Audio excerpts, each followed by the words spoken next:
Ooh, ah, oh. Yeah, let's do this.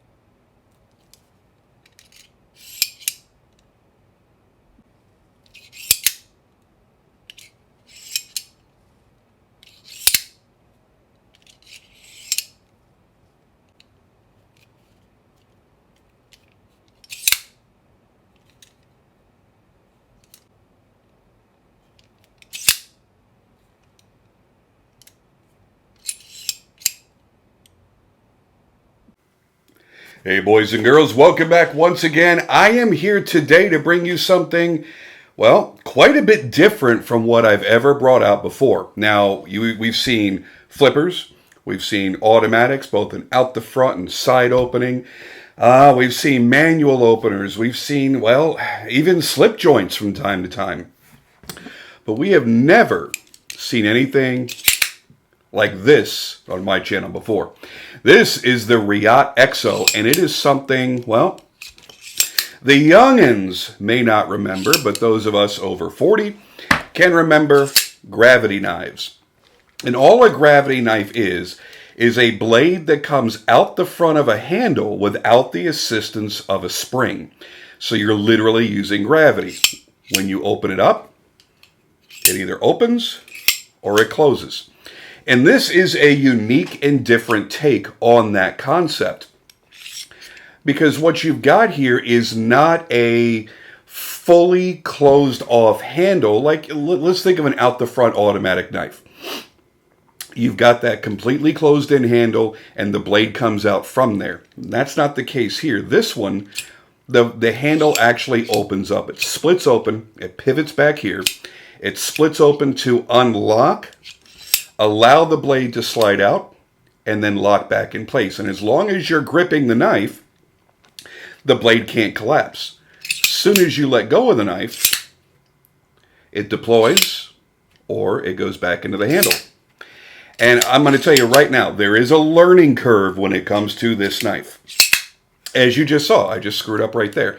I spent about a half hour with this the first day that I got it. I've had this for just about a month now. And I was actually the first person to get one of these outside of Reate. But I wanted to take my time before I did a video on it because I wanted to become familiar with it.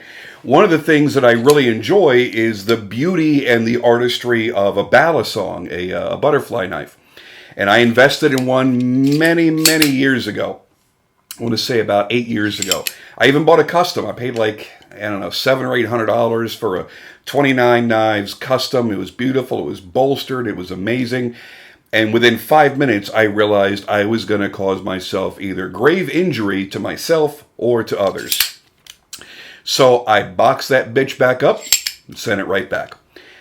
And nothing really on the market comes close to the fidget factor and the cool sound and everything else that a balisong has. I think the closest thing that we saw to it was what Cold Steel did with the triple action, and I owned a couple of those as well. But the triple action really wasn't a wonderfully executed knife. Every time you screwed up and you got the blade to half open or half closed in the middle of flipping it around, the aluminum handles would actually bang into the edge of the knife. If you screw up with this one, the only thing you're coming in contact with is the frame and the lock that's being used to hold the blade either open or closed. So you have no risk of damaging the edge of the blade if you screw up while you're practicing. And you will screw up a lot. Even when you think that you've got this thing mastered, you're going to screw it up. So yeah, you can open it and close it either in a reverse hand hold or in, well, pretty much any hand hold that you want. It helps when you've got room to kind of swing it out. I'm not sure if I'm going out of frame there when I'm doing that. It's hard to do while you're sitting down in a confined space in this little frame that I've got here, because I don't want to jam it into the table or anything. But once you get the hang of it, not only is it really fast to deploy, but it sounds friggin' amazing. It sounds really cool, really mechanical, and yeah, it's a lot of fun. Now, it does not lock as far as the handle opening and closing. It's completely free to move about. And that's why there's no pocket clip on this and why you don't carry it like a standard knife. What you do is you open up your little kit here, and you'll see this one is marked EXO, that's for the knife. This one is marked Kydex clip. You have some extra parts. And then you have the Kydex. And when you get into the Kydex, and we'll see all this again when I go to unbox all this, but when you get into the Kydex, this is how you're going to be carrying the knife. You're going to throw this on a belt, and with the clip, which is, I mean, you can rotate this in pretty much any direction that you want to.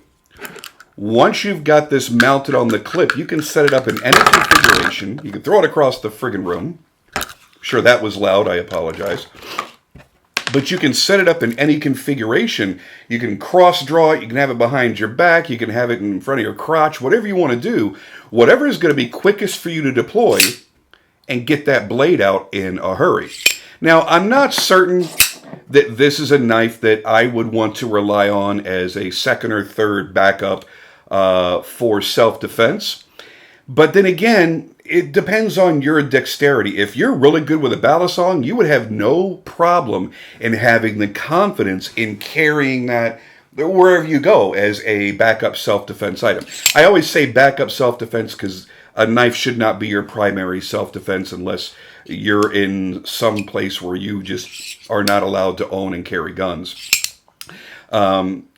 But somebody that has that level of dexterity, has had that time put into practicing with it and really getting it down, yeah, I could see you absolutely wanting to carry this for that reason. Me, I'm not quite that comfortable. As a matter of fact, when the prototype of these, and this is one of the prototypes, when the prototypes of these first came out, I instantly messaged David at Reate, and I'm like, that damn thing's going to cut me open. I'm actually scared of that. He's like, no, because it's actually way easier to use than you think. And it's not as dangerous as it appears to be. Because when you see them whipping it super crazy fast, you're not sure where the blade's coming from. You're not sure how it's locking in place. And you don't know how safe it really is. And I can tell you, after having it for nearly a month now, the biggest risk you have is pinching your finger skin in between the handle. Not cutting anything, but I can't tell you how many times I've gone to close this super fast and stuck my finger in there like that. And yeah, that smarts a little bit, but you have no way to access that cutting edge whatsoever until the blade starts to come out the front. So as it's going back into the frame, it's not a safety concern at all. So right now we're going to go downstairs. We're going to take a look at this up close and personal. I'm going to show you some photography as well on the way and get you guys familiarized with what I think might be the most fidgety cool knife of 2021.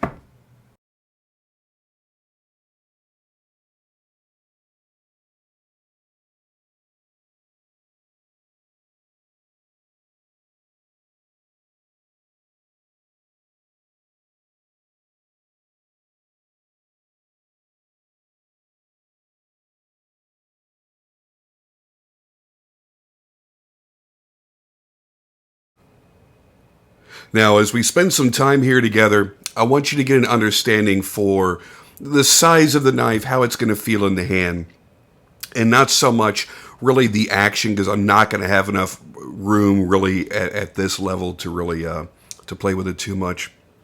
I will, but I'm going to go in and out of frame a bit, so your action reference will have been at the front of this video. So as we're looking at this practically, the handle on this is just about 5 inches. The blade, which we'll slowly bring out, is a 4-inch blade in total length with just about a 3 3/4 inch cutting edge. And when it's all open, yeah, I don't have the room to let gravity pull the blade down without stabbing my backdrop here. The overall open length is 9 inches. Now, depending on where you order this from, you should be expecting to pay about $277. If you're buying this from Crane's Cutlery, their price is $277. Some of the things I really appreciate about this, while I do not like micarta, the micarta on this looks good. It has a nice aged, vintage, weathered look, which I really, really appreciate. And it's got a little bit of tactility to it as well, which when you've got a knife that you're flipping around and doing all kinds of silly shit with, you're going to want that extra little bit of tactility. You've also got some really great checkering right back here on the top of the rising handle. It is really, really good checkering. I mean, this is like high-end 1911 checkering. This is done very, very well, no matter what direction. Your thumb does not slide left, right, up, down, nothing.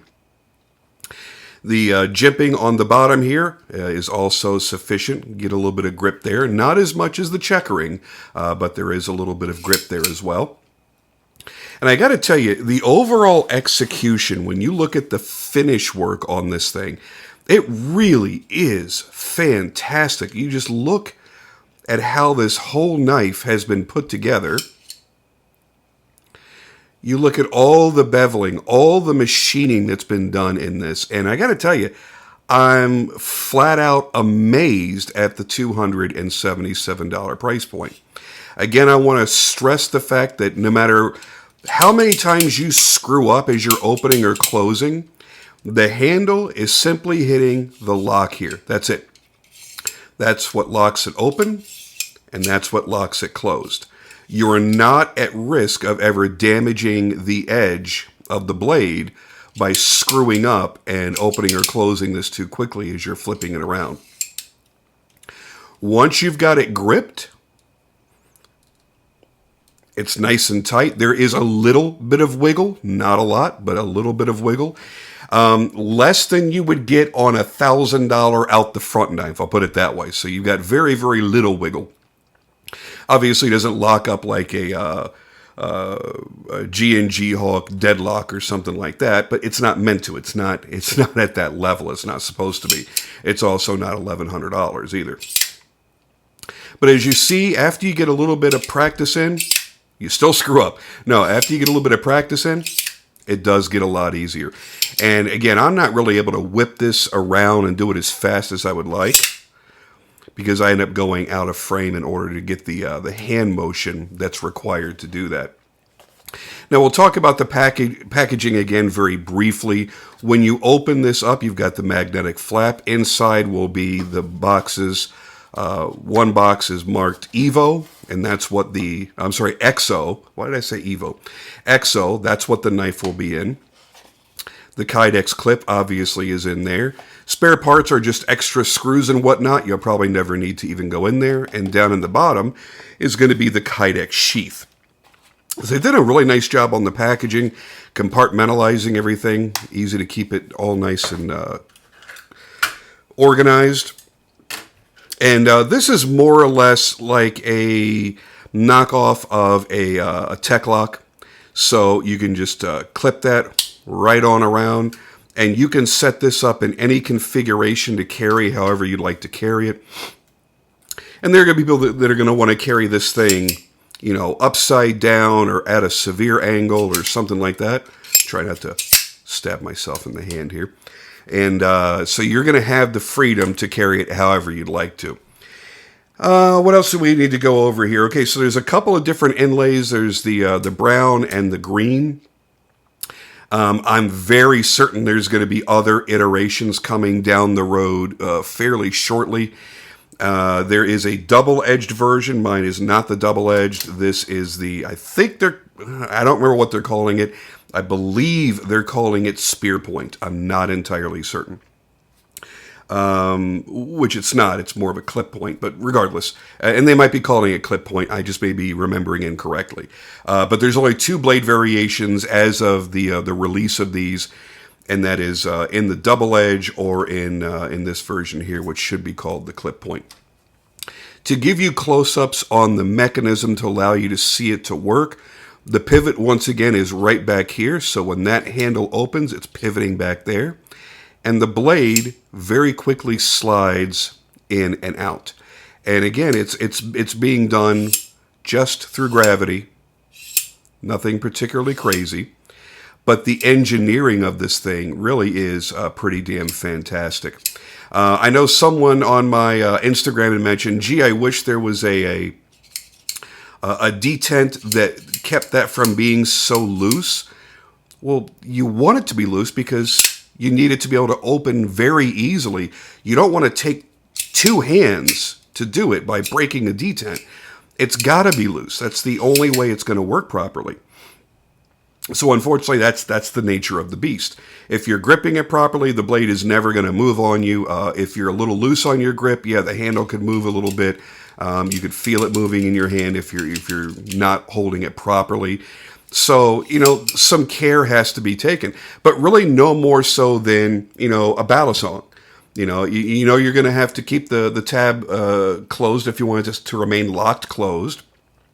You've got to grip down on the 2 handles in order for it to stay closed or to remain open, whatever it is that you're doing. So the same type of care has to be taken with this.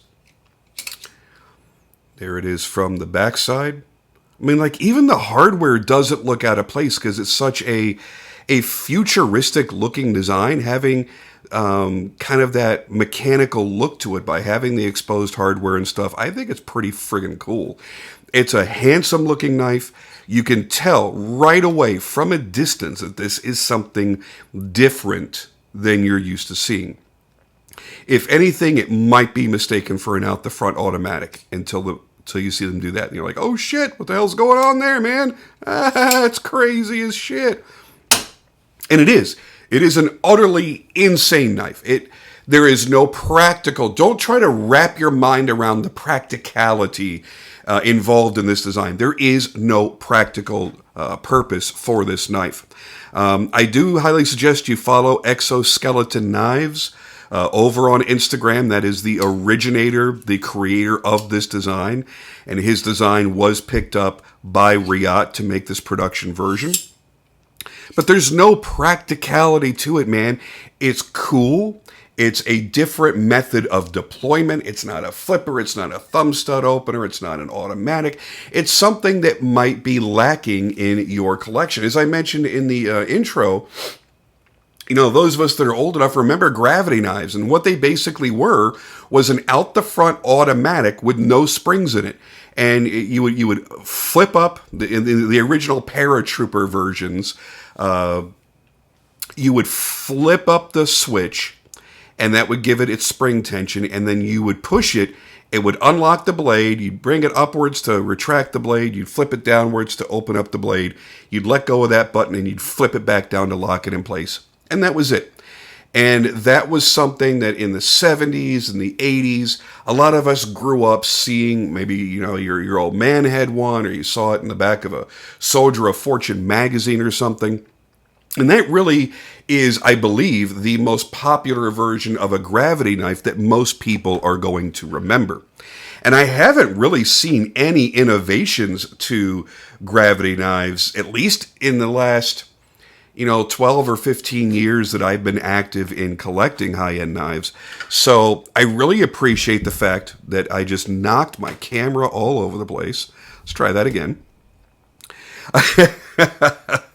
I really appreciate the fact that somebody is doing something different, that they've thought outside of the box, not only in its operation by having the split handle instead of having a switch, and then it's a completely, integral handle with the blade that slides out.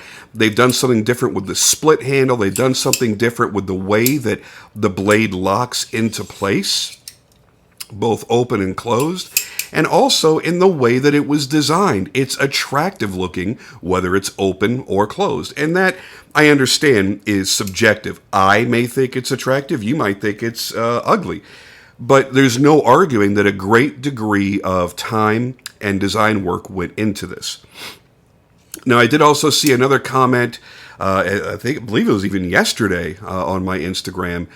Someone said, hey, on one of the original EXO skeleton knives prototypes, they actually had a pocket clip built in, that when the pocket clip was out, in a position where you could wear the knife inside your pocket and the clip would be functional, it locked the handles closed. And then when you pull the knife out, you would push the clip inwards into the body, and then that would unlock it. And I do think that's a damn cool idea, but then it also slows everything down. I can grab this from however I'm carrying it, and that's all I've got to do. I don't have to stop and push in a pocket clip and then do that. So, there's probably pros and cons to however you want to look at having that pocket clip or not. I like having the Kydex, honestly. I do often carry a fixed blade as well, so I've gotten used to that. I'll usually carry a fixed blade plus my folder, so I'll still be carrying a folder, and I'll probably have this sitting on my belt in the Kydex, and I think it's a really great way to carry it. But regardless of how you think the design looks, how you think it operates, or how you'd prefer to carry it, this is, in a word, in more than one word, it's pretty damn cool. It's a hell of a lot of fun. I honestly thought it was just going to be gimmicky. I'll be honest with you. It still is a little bit. It's not a practical knife. I don't want you to think that it is. It can still be used to cut all sorts of shit. It can still be used in a self-defensive manner if that's how you choose to use it. But is it as practical as having a standard folding knife or flipper in your pocket? No. But it's a hell of a lot more fun. I thought it was going to be hokey. I thought it was going to be gimmicky. And really, it's really not. It's so well made, so well put together, operates so well, that I don't see anyone getting one and being unhappy. Now, if you're uncoordinated and you just can't get the action down reliably, where at least 9 out of 10 deployments, it opens all the way, then I could see you being frustrated. Sure, I get that. And that's how I felt with the butterfly knife, the Balisong that I purchased. Lots of Balisong fans out there that aren't wrong. It just wasn't for me. It didn't work out for who I am. And that may be the case with this for some folks. But honestly, the learning curve isn't really all that steep. It's quick to deploy. It's quick to retract. It's fairly easy to get used to. Like I said, it took me basically a half hour before I felt confident enough to sit down here in front of the camera. It looks awesome, and it's fun as shit. That's really all there is to it. And honestly, if this was a $500 knife, I think you'd have to put more thought into it. It might have to give you a little bit more. But at $277, well under $300, just the fact that it's freaking cool and you're going to have fun playing with it, I think justifies its existence just fine. And with that, I'm going to leave you guys for now, and I'll be back soon with the next video.